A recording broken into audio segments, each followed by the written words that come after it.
people will tell you those stories all the time. I'm sure people will tell you all of these stories, and you're like, okay, what am I getting myself into? So for me, it was kind of, I just wanted to make it positive, kind of not talk, well, I still talk to those people that said that, but I just ignored what they had to say. I didn't try and Google complications because the nurses and doctors are willing to tell you what the complications are.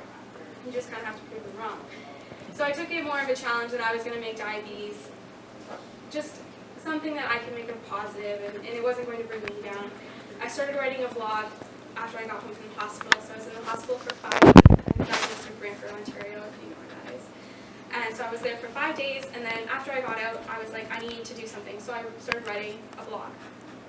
And it started off as a Facebook note kind of thing. And I just basically said everything that was told to me in the hospital. This is what I'm going through. I don't really know what it is, whatever.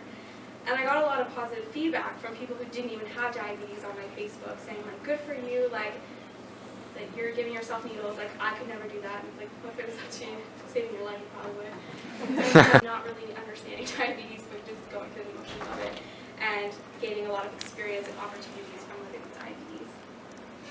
So the blog has been a major part of my diabetes life. I've tracked things like dating, so how to tell someone you're diabetic while you're dating.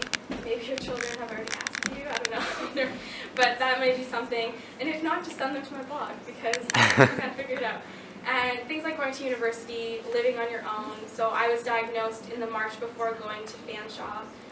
So I pretty much had to figure it out on my own because I wasn't a child with diabetes. My parents ran with my blog, and I received amazing feedback, crazy questions, tons of different aspects of people coming from different parts of the world asking about diabetes, and it's nice to kind of give back in that sense.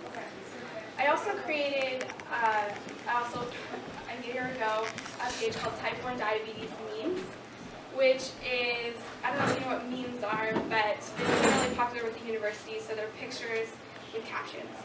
So I created this page kind of worried because I was like, some people are going to take this like wrong, that I'm making fun of diabetes. However, I'm not making fun of diabetes. There's also things that happen as a diabetic that are funny and that kind of stuff, like eating everything when you go low, having no control. So I started this page doing all these pictures, and quickly, before I know it, now it's at 11,000 likes on Facebook. And so my other friend, because I couldn't handle it because I have a million different other things, so her and I have been working on this, and it's amazing because it took a different twist on diabetes. So now people are laughing. And yes, we do get people who are like, diabetes is the devil's disease, like you guys you don't know what you're talking about. And then we'll have to be like, we also have type 1 diabetes, like we know what we're talking about. And so we get the odd, but for the most part we get a lot of people who are like, they read the message, and I was eating chips, and I was like, oh, like, probably, like, and then I put the kids to bed, and I was doing like sit-ups. I was like, oh my god, like, I really want to do this, but like, can I do it? And so then I needed like my whole like life, I needed all my friends and stuff to give me like opinion if I should do it. So I called my dad, and he's like, yeah, it's awesome, like, don't turn it down, you have to do it. And I called my boyfriend, and he's like, yeah, that's amazing. And I called my mom, she's like, no, you are not going. And I was like, why? It is so dangerous, you're not going. And I was like, but it's for a documentary, and maybe I'll end up on Ellen. And she's like, oh. And she's like, sure, like, I mean, there's a nursing doctor. I was like, yeah, I'll be fine, like, you could be famous, like, and then she was fine, of course. And she's like, do you need to bring anyone? And I was like, Mom, you couldn't make it up the hill. And she's like, I can wait at the bottom. And like, so she's okay with it now.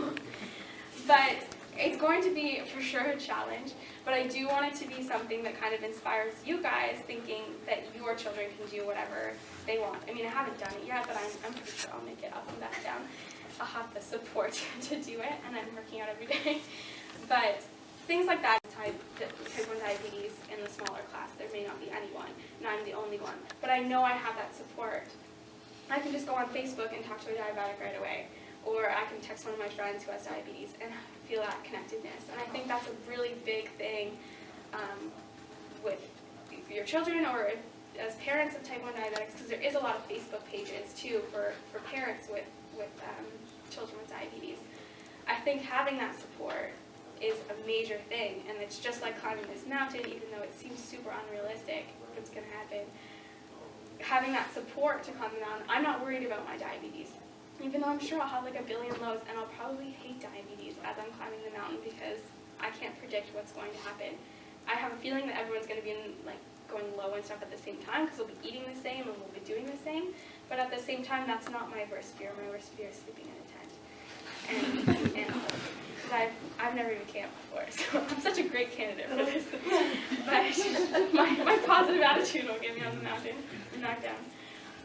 And so that's kind of what I'm about. I don't personally know a lot about research and the science behind diabetes.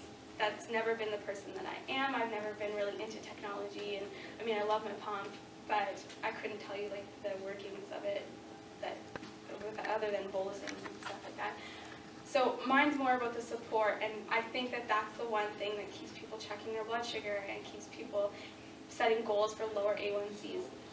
Because if you could have an endocrinologist, or you could have your nurses telling you what to do, or your parents, there's nothing against parents, but you could have the parents telling what to do. But if you have that community of type 1 diabetics, and I mean, I'm sure they're having an amazing time seeing everyone else pump, or knowing that other people are going low or have high blood sugar. Because it makes you feel like there's other people like you, and even when you're not directly with them, you know, like, oh, I'm going through such a bad day, like, so-and-so is also probably going through a bad day. Just peace of mind that you're not the only one going through this disease, because it can really get on your nerves. I'm sure as parents you know that too, like, it can really get on your nerves, and it can become very tedious, and sometimes you can feel like you're doing everything you can, but you still have high blood sugars. And I'm really noticing that now as I work out every day. Sometimes it's frustrating because you're like, I just worked my butt off for an hour and I'm sitting here with like 10 granola bars that I just finished off. Like, there's that kind of aspect to it. Like, you really have to kind of have that positive outlook to get through such a crazy disease. Other than that, I'm just a normal person. Living with diabetes. I've lived a life without diabetes longer than I've lived a life with diabetes, so I'm still learning. However, in the past 4 years, I have done more, accomplished more, and learned more than I have in those other previous years. I've been given so many opportunities for diabetes. And there's so much there for your children to experience. There's so many amazing people doing amazing things with diabetes, and it's funny because when you think about it, you usually hear like someone who's diagnosed with cancer or diabetes are the ones doing these crazy like Iron Man things, and you're like, why are they doing it? And I think it's because we realize how fragile our life is and how many things that are really out there. So when you're not faced with that difficulty, you just kind of go day by day, waiting for things. It was cool to write back and forth to her. And so she messaged me about the mountain thing because she was going to represent Barbados. And that's when I read the message, trip down and did some sit-ups. And so now, someone who I've been writing letters to for 2 years, I'm going to meet in Africa on the mountain. So that's pretty cool. Fantastic. So, yeah, I also, on Facebook, I have... And they have the highest level there. Did they tell you that it might affect your diabetes? Yes. So, we haven't gotten too much information, but I have a few friends that have type 1 that climb the mountain. And basically they're saying that it could make your meters a little wonky. So to bring that like, I was actually, it's stupid of me, but I was picturing like a porcelain toilet. I was like, that's what I'm like, there's going to be bathrooms. And then I looked and I was like, oh. I'm like, I don't know about that. It's not a toilet. So we'll see. That's probably the things I'll vlog about. Like, you guys will be reading it and be interested in hearing like about the climate. Like, the toilet was up on the ground. And there was an animal. Yeah. How many days is it going to take to climb? It's 5 days up and 2 days down. So we have an itinerary. So on the 1 day down, it's How many times I get asked, do you really have a pager? 1990, of course not. People actually go to the bathroom to do it? It's like, that's the most unsanitary place in the world. I'm not going to. But that's where they used to tell you to go. It's not that long ago that they did, because my sister took the dietitian program at Western maybe 10 years ago. They were going to act like diabetics for a week, so they injected saline. And they actually did all the injections, they did all the finger pricks or whatever for a week, just so that they would get a feel for what it was like. But they were they always had to leave and go to the washroom to do it. They never did it in You know, public. part of that too is the comfort of the other people around.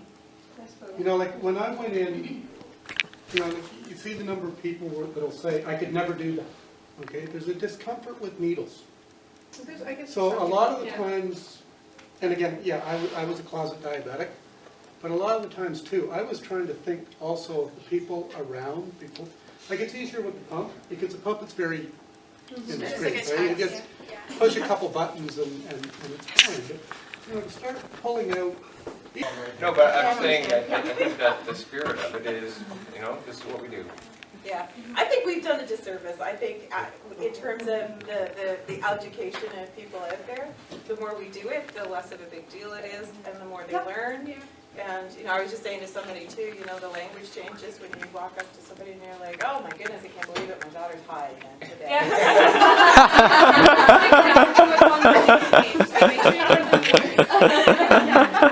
That's okay. When he was on the inhalable insulin, the kids used to find it, especially our diabetic daughter, used to find it. The more that they do it in front of their peers, the more their peers aren't stupid when something is wrong. Now, sometimes she has 14 mothers though. Yes. And sometimes all you need is one of those to tell you something. Or know what to do with it. Yeah. And I don't hide checking or anything, and even with injections, like, the only reason I was doing on the tail is because I'm wearing a dress and I'm not. I would never leave to do it. But it's also what's in your child's comfort. All of you are doing, we just want to give you a little thank you for coming here all the way from London to your Saturday off, just talk to his parents. So very inspiring. So we'll give you guys like a 10-minute break, and then we have yoga. So feel free to change into